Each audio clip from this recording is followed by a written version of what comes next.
दोस्तों, इस वीडियो में हम आपको सुनाने जा रहे हैं एक ऐसी सच्ची और प्रेरणादायक कहानी, एक गुमनाम हीरो की कहानी जिसने अकेले दम पर सैकड़ों जिंदगियां बचा लीं।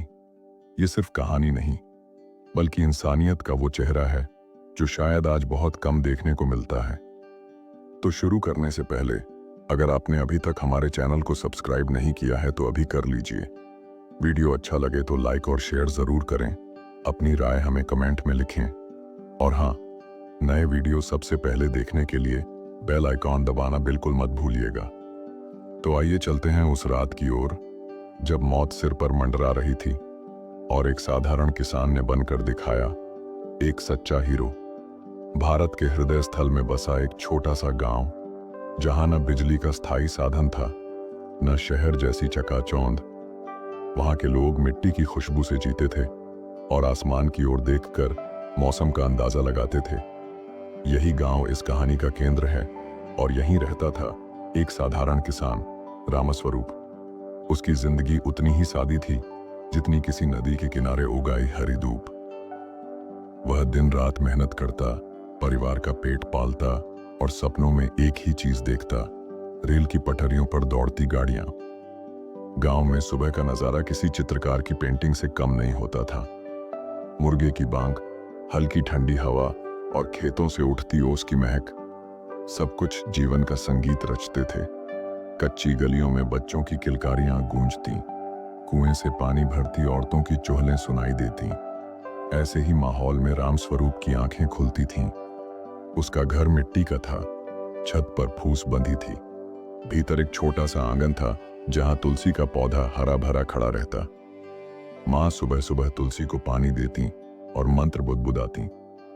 रामस्वरूप की दो बहनें भी उस समय जाग चुकी होती। वे उसकी ओर देखकर मुस्कुराती। रामस्वरूप के पिता किसान थे, लेकिन बीमारी ने उन्हें जल्दी ही छीन लिया।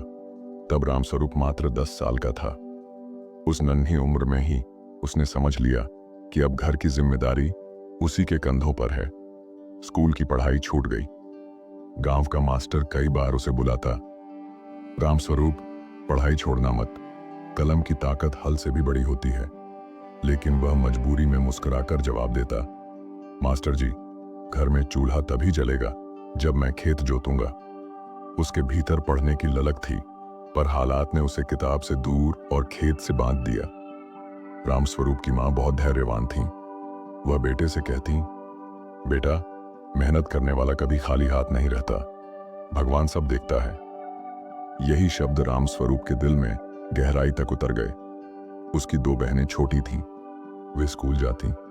रामस्वरूप चुपचाप उन्हें देखता और मन ही मन खुश होता कि बहनें कम से कम उसकी तरह पढ़ाई से वंचित नहीं रह गईं। वह अक्सर खेत से लौटते समय उनके लिए जंगली फूल तोड़ लाता और कहता, इन्हें अपनी किताबों में रख लेना, जब पढ़ोगी तो तुम्हें खेतों की खुशबू याद आएगी। बहनों की मुस्कान ही उसकी थकान मिटा देती थी। गांव में रामस्वरूप को हर कोई जानता था। किसी का बैल बीमार पड़ जाता तो वह अपना बैल उधार दे देता। किसी की झोपड़ी गिर जाती तो वह रात दिन लगकर उसे फिर से खड़ी कर देता। गांव का हर बच्चा उसे राम भैया कहकर पुकारता और वह उन्हें गोदी में भर लेता। गांव के बुजुर्ग अक्सर कहते, रामस्वरूप के पास भले पैसा नहीं, लेकिन इसका दिल इतना बड़ा है कि पूरे गांव को संभाले। गांव के पास से रेल की पटरियां गुजरती थीं। रामस्वरूप का इससे अजीब रिश्ता था। जब वह छोटा था तो पटरियों पर रखे सिक्के पर ट्रेन गुजरने के बाद चमकता हुआ छपटा रुपया देखकर हैरान हो जाता। धीरे धीरे उसकी आदत बन गई कि हर दिन कुछ देर पटरी के पास बैठकर ट्रेनें देखना। जब ट्रेन गुजरती तो डिब्बों में बैठे लोग खिड़की से झांकते और हाथ हिलाते। रामस्वरूप भी पूरे उत्साह से हाथ हिलाता। कभी किसी बच्चे की हंसी, कभी किसी औरत की झलक, कभी किसी बूढ़े का चेहरा, सब उसे अपनेपन का एहसास कराते। उसके लिए ट्रेनें लोहे की गाड़ियां नहीं थीं, बल्कि चलती फिरती कहानियां थीं। रामस्वरूप जब खेत में हल चलाता तो अक्सर सोचता, कितनी अजीब बात है, मेरी दुनिया यही खेत है, यही मिट्टी है, और उन डिब्बों में बैठे लोगों की दुनिया कितनी बड़ी होगी। शायद वे शहरों में रहते होंगे, बड़े बड़े मकानों में। उसका मन कभी कभी यही चाहता कि वह भी किसी दिन उस ट्रेन में बैठे और दुनिया देखे। लेकिन हर बार अपनी माँ और बहनों का चेहरा उसकी आंखों के सामने आ जाता। अगर मैं चला गया तो इन्हें कौन देखेगा? और वह फिर चुपचाप हल पकड़ लेता। रामस्वरूप के पास साधन भले ना हो, लेकिन उसका दिल बहुत बड़ा था। गांव में जब भी कोई संकट आता वह सबसे आगे खड़ा होता। एक बार गांव में आग लग गई। लोग घबराकर इधर उधर भागने लगे। रामस्वरूप बिना सोचे समझे दौड़ा और बाल्टी से पानी डालकर कई झोपड़ियों को बचा लिया। उस दिन से लोग उसे दिलदार किसान कहने लगे। रामस्वरूप बाहर से शांत था, लेकिन उसके भीतर एक आग जलती थी। वह हमेशा सोचता, इंसान की पहचान उसके कपड़ों या दौलत से नहीं, बल्कि उसके कर्मों से होती है। अगर मेरे कर्म अच्छे होंगे तो यही मेरी असली पूंजी होगी। उसकी यह सोच उसे गांव में सबसे अलग बनाती थी। समय गुजरता गया। रामस्वरूप खेती करता, परिवार पालता और हर दिन पटरियों पर गुजरती ट्रेनों को निहारता। वह नहीं जानता था कि आने वाला समय उसकी जिंदगी को बदलने वाला है। एक दिन वही पटरियां, जिन्हें देखकर उसने बचपन से सपने बुने थे, उसकी सबसे बड़ी पहचान बनेंगी। उस दिन सुबह से ही हवा में कुछ अजीब बेचैनी थी। गांव की औरतें जब कुएं से पानी भर रही थीं, तो बार बार आकाश की ओर देखकर एक दूसरे से कह रही थीं, लगता है शाम को आंधी आएगी। बच्चे खेलते खेलते रुक जाते और काले बादलों की ओर इशारा करके खिलखिलाते। रामस्वरूप जब खेत में बैल के साथ हल चला रहा था, तो उसे महसूस हो रहा था कि मिट्टी भी किसी आने वाले बदलाव की गवाही दे रही है। हर हल के साथ गीली मिट्टी की खुशबू उठती, लेकिन उसके ऊपर से गुजरती तेज हवा सब कुछ दबा देती। गांव का पुराना पीपल का पेड़, जो हमेशा स्थिर खड़ा रहता था, आज बार बार झुक रहा था, मानो वह भी आसमान की शक्ति को झेलने में असमर्थ हो रहा हो। गांव में अचानक बेचैनी फैल गई। औरतें जल्दी जल्दी पशुओं को बांधकर घर के भीतर ले गईं। बच्चे चीखते चिल्लाते घरों की ओर भागे। बुजुर्ग चौपाल से उठकर झोपड़ियों की ओर लौटने लगे। हर चेहरे पर एक ही सवाल लिखा था, आज रात कैसी बीतेगी? कच्चे मकानों की दीवारें हवा के दबाव से कराह रही थीं। खपरेल की छतें उड़ने की कोशिश कर रही थीं। लोगों ने दरवाजों पर मोटी लकड़ियां अड़ा दी ताकि हवा उन्हें गिरा न दे। अचानक आकाश फट पड़ा। एक जबरदस्त बिजली आसमान को चीरते हुए धरती पर गिरी। उसकी चमक से कुछ पल के लिए पूरा गांव रोशनी में नहा गया, फिर तुरंत अंधेरा छा गया। रामस्वरूप ने अपनी आंखें ढक लीं। उसके कानों में इतनी तेज गड़गड़ाहट गूंजी कि उसे लगा धरती कांप उठी है। बैल बुरी तरह सहम गए और जोर जोर से हाँफने लगे। रामस्वरूप ने उनके गले थपथपाकर कहा, डरो मत, मैं हूं। लेकिन उसके अपने दिल की धड़कन इतनी तेज थी कि लगता था सीने से बाहर निकल जाएगी। वह हल छोड़कर बैलों को घर की ओर ले चला। हवा इतनी तेज थी कि उसके पांव लड़खड़ा रहे थे। गमछे से उसने पसीना पोंछा, लेकिन हवा ने उसे बार बार चेहरे पर पटक दिया। उसके भीतर चिंता थी। माँ और बहनें घर में होंगी, क्या वे ठीक होंगी? झोपड़ी की छत टिक पाएगी? कदम तेज करने ही वाला था कि उसकी नजर अचानक पटरियों की ओर पड़ी। रेल की पटरी गांव के ठीक किनारे से गुजरती थी। रामस्वरूप ने देखा कि हवा से उखड़ा हुआ नीम का विशाल पेड़ सीधे पटरियों पर गिरा हुआ है। पेड़ की जड़ इतनी बड़ी थी कि उसने पटरी को उखाड़ दिया था। लोहे की पटरी मुड़कर टेढ़ी मेढ़ी हो चुकी थी। रामस्वरूप एकदम स्तब्ध रह गया। उसके पैरों से जैसे जमीन खिसक गई। वह दौड़कर पास पहुंचा और पटरी को ठोका। अरे राम राम, ये तो सचमुच टूट गई है। उसकी आंखों के सामने एक भयानक तस्वीर उभरी। रात की ट्रेन जो यहां से गुजरती है, और टूटी पटरी से भिड़कर सैकड़ों डिब्बे उलटते पलटते, लोगों की चीखें, मौत का मंजर। रामस्वरूप के कानों में अचानक हल्की सी सीटी पड़ी। पहले तो उसे लगा कि शायद ये उसका भ्रम है, लेकिन फिर धम धम धम की लयबद्ध आवाज पटरियों से आने लगी। उसका दिल सिहर गया। हे भगवान, ये तो ट्रेन है और वो यहीं आ रही है। उसके माथे पर पसीने की बूंदें चमकने लगीं। हवा और तेज चलने लगी थी। पेड़ों की शाखाएं ऐसे झूम रही थीं मानो अभी गिर पड़ेंगी।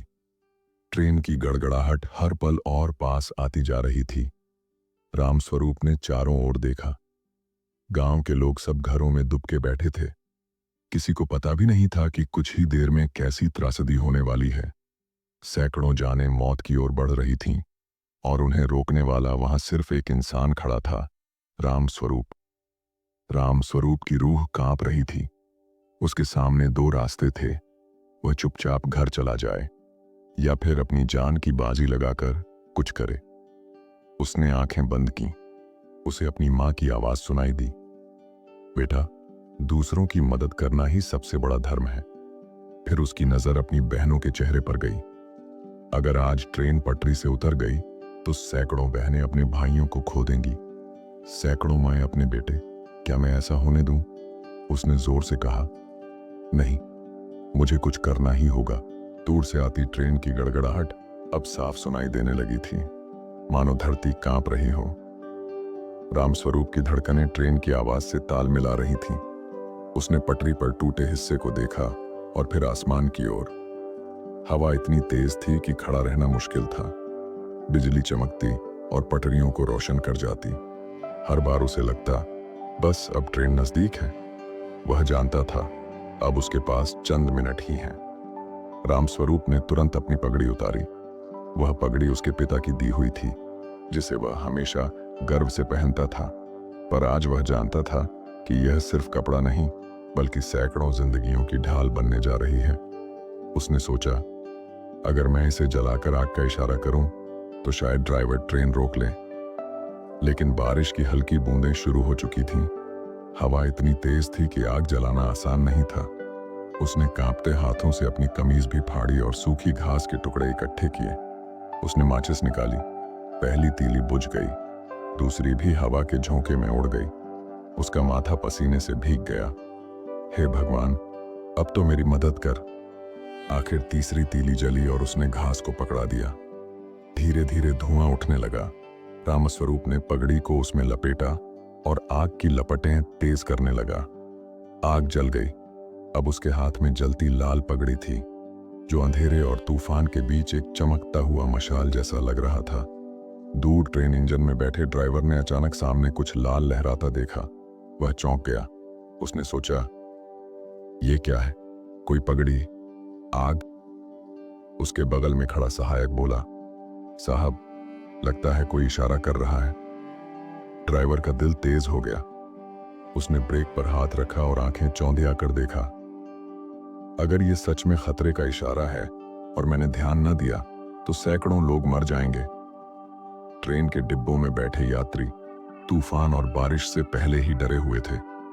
एक मां अपने बच्चे को सीने से लगाए झूल रही थी। एक बुजुर्ग खिड़की से बाहर देख रहा था और भगवान का नाम जप रहा था। कुछ लोग अपने अपने घर जल्दी पहुंचने की चिंता में थे। किसी को नहीं पता था कि कुछ ही क्षण में उनके जीवन और मृत्यु का फैसला होने वाला है। रामस्वरूप पटरी के पास खड़ा होकर पूरी ताकत से जलती पगड़ी लहरा रहा था। हवा उसे गिराने की कोशिश कर रही थी। बारिश आग बुझाना चाहती थी, लेकिन वह पागलों की तरह चीख रहा था, रुको, रुको, आगे मौत है। ट्रेन और पास आती जा रही थी। उसके पहिए जमीन को चीरते हुए गरज रहे थे। ड्राइवर की आंखें चौड़ी हो गईं। अब उसने पूरी ताकत से ब्रेक दबा दिए। ट्रेन चीखते हुए रुकने लगी। पहियों से चिंगारियां निकलने लगी। पूरा इंजन कांप उठा। डिब्बों के अंदर बैठे लोग एक दूसरे पर गिर पड़े। बच्चे रोने लगे। महिलाएं चीखने लगीं। आखिरकार ट्रेन टूटी हुई पटरी से कुछ ही कदम पहले रुक गई। कुछ पल के लिए सब जगह सन्नाटा छा गया। सिर्फ बारिश की बूंदें और लोगों की हांफने की आवाजें सुनाई दे रही थीं। ड्राइवर इंजन से कूदकर बाहर आया और देखा, पटरी टूटी हुई थी। अगर ट्रेन थोड़ा और आगे बढ़ती तो सैकड़ों लोगों की मौत निश्चित थी। उसने कांपते हाथों से रामस्वरूप को देखा। एक दुबला पतला किसान, भीगा हुआ शरीर, हाथ में आधी बुझी पगड़ी। ड्राइवर की आंखों में आंसू भर आए। ट्रेन के यात्री उतरकर बाहर आने लगे। सबने टूटी पटरी और आग लहराते उस युवक को देखा। पहले तो किसी को विश्वास नहीं हुआ। फिर धीरे धीरे सैकड़ों लोग उसकी ओर दौड़े। किसी ने उसके पांव छुए, किसी ने रोते हुए उसे गले लगा लिया। माएं अपने बच्चों को उसकी तरफ दिखाकर बोलीं, बेटा, आज ये हमारा रक्षक है। लोग उसकी जय जयकार कर रहे थे। कोई उसे देवता कह रहा था, कोई भगवान का अवतार, लेकिन रामस्वरूप चुपचाप खड़ा रहा। उसकी आंखों से आंसू बह रहे थे। उसने बस आसमान की ओर देखा और हाथ जोड़कर बुदबुदाया, धन्यवाद प्रभु, आपने मेरी लाज रखी। ट्रेन रुक चुकी थी।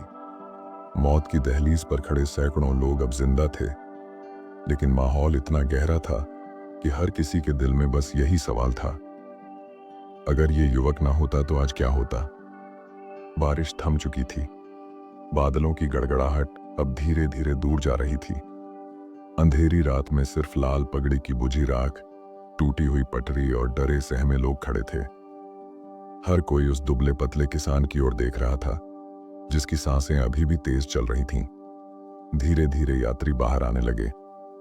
पहले कुछ लोग, फिर पूरे डिब्बे से दर्जनों लोग। किसी की साड़ी भीग चुकी थी, किसी के हाथ में बच्चा कांप रहा था, किसी बुजुर्ग की लाठी भी गिर चुकी थी। सब लोग टूटे हुए पटरी की ओर बढ़े और वहां खड़े रामस्वरूप को देखा। वह कांपते हाथों से पसीना पोंछ रहा था। तभी एक मां आगे आई और अपने बच्चे को उसकी ओर बढ़ाकर बोली, बेटा, इस बच्चे की जिंदगी तुम्हारी वजह से बची है। रामस्वरूप स्तब्ध रह गया। उसके होंठ कांप उठे, लेकिन शब्द नहीं निकले। ट्रेन का ड्राइवर, जिसकी आंखें लाल हो चुकी थीं, पास आया। उसने कांपते हाथों से रामस्वरूप के कंधे पर हाथ रखा। भाई, अगर तुम ना होते तो आज सैकड़ों लाशें यहां बिछी होती। मैं सारी उम्र तुम्हारा एहसान नहीं भूल सकता। सहायक बोला, साहब, इस आदमी ने अपनी जान की परवाह नहीं की। ये कोई साधारण इंसान नहीं, ये तो भगवान का भेजा हुआ रक्षक है। भीड़ अचानक एक स्वर में चिल्ला उठी, जय हो, जय हो, ये हमारे रक्षक हैं, ये हीरो हैं, भगवान इन्हें लंबी उम्र दे। कुछ लोग उसके पांव छूने लगे, कुछ औरतें रो रो कर उसका नाम पूछने लगीं, लेकिन रामस्वरूप चुप था। उसकी आंखें बार बार टूटी पटरी और जली हुई पगड़ी की राख पर जा रही थीं। शोरगुल सुनकर गांव के लोग भी घरों से बाहर निकल आए। जो लोग पहले तूफान के डर से कांपकर दरवाजे बंद किए बैठे थे, अब दौड़कर मौके पर आ पहुंचे। सबने देखा, रामस्वरूप, उनका ही बेटा, आज सैकड़ों अजनबियों की जान का सहारा बना है। उसकी मां रो पड़ी। वह दौड़कर उसके गले से लिपट गई। बेटा, तूने आज पूरे गांव का सिर ऊंचा कर दिया। लेकिन रामस्वरूप बस धीरे धीरे बोला, मैंने कुछ खास नहीं किया मां, बस जो सही लगा वही किया। भगवान ने मदद की। लोग हैरान थे। जहां कोई और व्यक्ति इस मौके पर अपनी वीरता का ढोल पीटता, वहीं यह युवक सिर झुकाए खड़ा था। अगले दिन यह खबर आसपास के कस्बों तक पहुंची।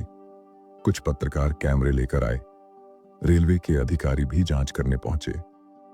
पत्रकारों ने उससे पूछा, आपका नाम क्या है? आप कैसे इतना बड़ा काम कर पाए? रामस्वरूप बस मुस्कुराया और बोला, नाम में क्या रखा है, जरूरी यह है कि लोग जिंदा हैं। पत्रकार अवाक रह गए। रेलवे अधिकारी ने कहा, आप चाहें तो हम आपको इनाम देंगे। लेकिन उसने हाथ जोड़ दिए, मुझे इनाम नहीं चाहिए साहब।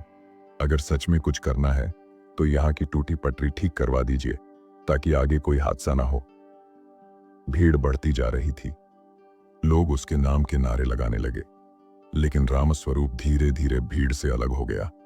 उसने अपनी मां का हाथ पकड़ा और गांव की ओर चल दिया। पीछे लोग उसकी जय जयकार करते रहे, लेकिन वह बिना मुड़े चुपचाप अपने छोटे से घर में लौट आया। उस रात गांव की चौपाल पर सिर्फ एक ही चर्चा थी, रामस्वरूप ने कमाल कर दिया। आज गांव के बेटे ने पूरा देश बचा लिया। लेकिन जब लोग उसे बधाई देने उसके घर पहुंचे, तो वह बस मुस्कुराकर बोला, भाइयों, मैंने जो किया वो मेरा फर्ज था, अब मुझे आराम करने दो। गांव वाले उसकी इस सादगी से और भी प्रभावित हो गए। दिन बीतते गए। ट्रेन फिर से पटरी पर दौड़ने लगी। यात्रियों को उस रात की घटना याद कर सिहरन होती, लेकिन वे मन ही मन उस किसान को आशीर्वाद देते। रामस्वरूप लेकिन अपनी जिंदगी में लौट गया।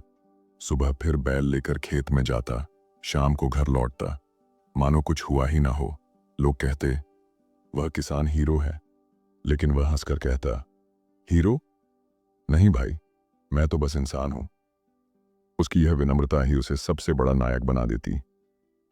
रामस्वरूप की कहानी हर किसी को यह सिखा गई, सच्चा हीरो वही है जो बिना नाम शोहरत के दूसरों की जान बचा ले। वीरता पदक या अखबार की सुर्खियों से नहीं, बल्कि निस्वार्थ कर्म से तय होती है।